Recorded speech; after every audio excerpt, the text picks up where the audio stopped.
Without further ado, let's get straight to the point. Number 10, the Green Man. Imagine driving down a pitch-black road in Pennsylvania in the 1950s. Your headlights catch a figure walking slowly on the shoulder. As you pull closer, your heart stops. The person has no face, only smooth, scarred flesh, and they seem to emit a haunting green glow. For decades, locals whispered about No-Face Charlie, a terrifying urban legend. But the truth was far more tragic and profoundly human. The monster was Raymond Robinson. In 1919, at just 8 years old, Ray took a dare and climbed an electric pole where he was struck by 22,000 volts. The blast was so powerful it melted his facial features, took his eyes, and claimed one arm. Ray defied the odds and lived to be 74. Because his appearance caused panic during the day, he chose the isolation of the night for his long walks. The legendary green glow was simply his scarred skin reflecting car headlights. Local police knew him well and protected him, calling him one of the gentlest souls to ever live. The Green Man wasn't someone to be feared. He was someone who lived in the dark just so he wouldn't scare us.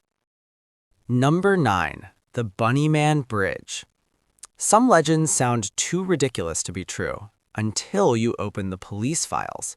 In Virginia, there's an overpass where locals swear that danger wears plush ears. In 1970, what seemed like a prank turned into a serious criminal hunt. An Air Force cadet and his fiancée were parked near the bridge when, out of nowhere, a figure in a white bunny suit emerged from the dark. He wasn't handing out candy. He screamed about trespassing and hurled a hatchet through their car window, missing their heads by inches. 10 days later, the Bunny Man struck again, threatening a construction security guard with an axe. Fairfax County Police took it so seriously, they interviewed over 50 people and launched a full-scale investigation. The attacker was never caught, but the official reports are still there, gathering dust in the criminal archives. To this day, people driving under that bridge at night don't look for ghosts, they look for the documented proof that sometimes madness wears a ridiculous costume and holds a very sharp axe. Number 8. Poisoned Halloween candy. Every year, parents obsessively check their kids' candy for needles or poison. This fear isn't just paranoia. It was born from a cold-blooded crime in 1974. 8-year-old Timothy O'Brien died after eating a pixie sticks on Halloween night in Texas. He complained that the powder tasted bitter, and minutes later, he was dead from cyanide poisoning. The investigation revealed a betrayal too dark to comprehend. Timothy's own father, Ronald O'Brien, was the one who poisoned the candy. Ronald was drowning in debt and had taken out $40,000 life insurance policies on his 2 children. To make it look like a random attack by a neighborhood psycho, he handed out poisoned candy to 4 other local kids. Miraculously, none of them ate it. Ronald, dubbed the Candy Man by the press, was executed in 1984. The real monster of Halloween wasn't wearing a mask. He was the person Timothy trusted most in the world. Number 7. The Cropsey of Staten Island. For kids growing up in Staten Island, Cropsey was just an urban legend to keep them away from the abandoned Willowbrook Asylum. The story went that a madman lived in the underground tunnels and crawled out at night with a hook to snatch children. In 1987, the legend became a waking nightmare. Jennifer, a 12-year-old girl, vanished without a trace. After 35 days of searching, her body was found in a shallow grave just yards from the old asylum grounds. The culprit? Andre Rand, a former Willowbrook janitor. The chilling reality set in when police discovered he was actually living in the abandoned tunnels beneath the building, exactly like the legend described. Rand wasn't a fictional monster. He was a man who had worked caring for disabled children and, after the asylum closed, simply decided to stay behind. He hid in plain sight, blending into the community while police linked him to disappearances dating back to the 70s.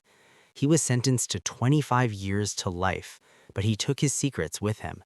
Jennifer was the only one found, The other children remained just echoes in the tunnels where the real Cropsey waited for them. Number 6. The Funhouse Mummy. In 1976, a TV crew was filming inside a funhouse at a California amusement park. While moving a hanging mannequin to make room for a camera, a technician accidentally snapped its arm off. Instead of wax or plastic, he found real human bone.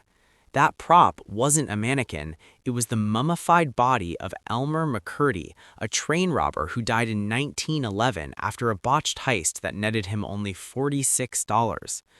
His corpse had a much more active career than he did. The undertaker preserved him so well that he began charging people 5 cents to see the embalmed outlaw. Years later, carnival owners posed as Elmer's long-lost brothers to steal the body and take it on tour. For decades, he was sold from show to show, eventually ending up as a decoration, painted neon orange to glow under black lights. Thousands of children laughed at and touched a real corpse without ever knowing it. In 1977, Elmer was finally buried, but with a twist. They poured concrete over his casket to make sure he'd never be forced back into show business again. Number 5. The Body Under the Bed. In 1999, a businessman checked into a motel in Kansas City. The room looked clean, but there was a smell. It wasn't a common musty or cigarette odor. It was something heavy, sweet, and suffocating. He cracked the windows, cranked the AC, and even sprayed deodorant everywhere. Nothing worked. The scent became a physical presence. After 3 days of sleeping in that bed, he gave up and checked out. The next guest lasted exactly 6 hours before demanding a refund. That's when maintenance finally decided to dig deep. When they lifted the mattress and the bed frame, they found the source. A decomposing body had been stuffed inside the hollow base of the bed.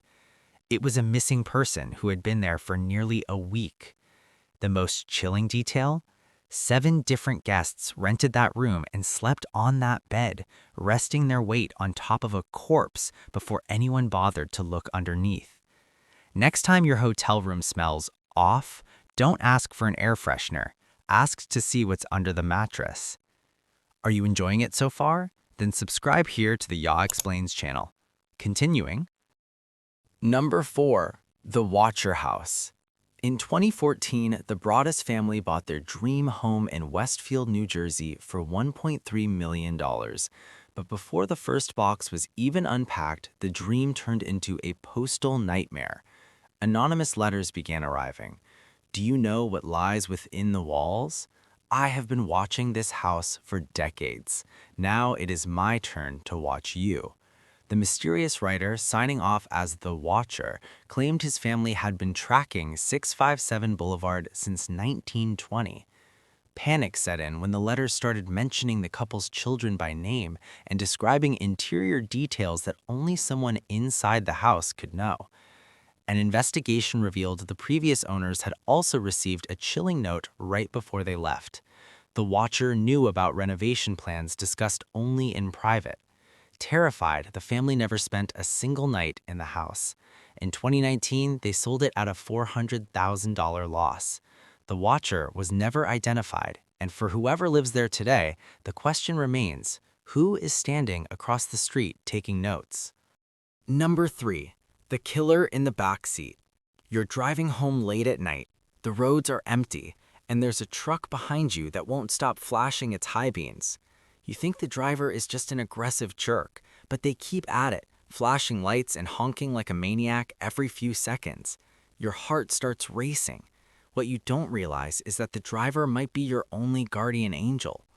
In 1979, in Texas, a woman was saved exactly this way. The driver behind her saw a silhouette rising from her back seat and used the high beams to force the attacker to duck back down. In 2001, in Michigan, a cop spotted a man hiding on the floor of a woman's car at a gas station. He waited for her to get in and intervened before the nightmare began. Here is the chilling reality.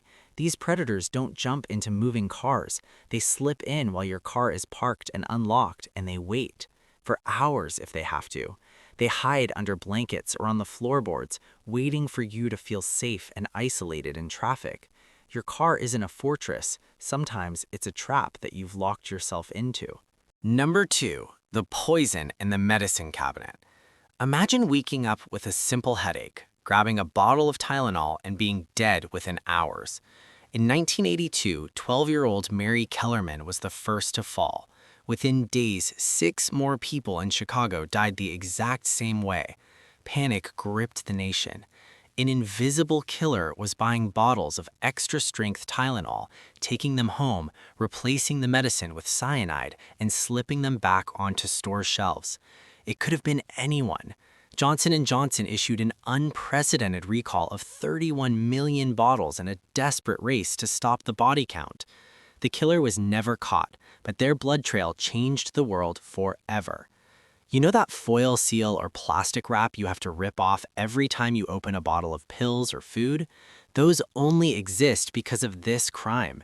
Every time you struggle with a tamper-evident package, you are shielding yourself from a psychopath who turned everyday shopping into a death sentence. Number 1. The invisible roommate. You live alone. Suddenly, food starts vanishing from the fridge, and doors are locked from the inside when you get home. You convince yourself you're just tired until you start hearing faint rustling coming from the walls at night. This isn't a horror movie. It happened to Sarah, a student in North Carolina. She noticed chilling details. Her laptop would shift positions, her clothes were folded differently, and she'd wake up with the suffocating feeling that someone had been standing over her. Sarah installed a hidden camera and the footage destroyed her sense of safety. There was a man living in her closet. He wasn't a ghost, he was a squatter who had been coming and going for weeks, maybe months. He waited for her to leave for class so he could eat her food, use her computer, and even wear her clothes. When she came home, he simply retreated into the closet and stayed silent, inches away from her, separated only by a thin wooden door. Police arrested him, but the mystery remains. He had a key and no one knows how he got it. Is your closet for storing clothes, or is it hiding someone who knows your every move? That's all for today. We'll make more videos like this in the future. Subscribe so you don't miss any.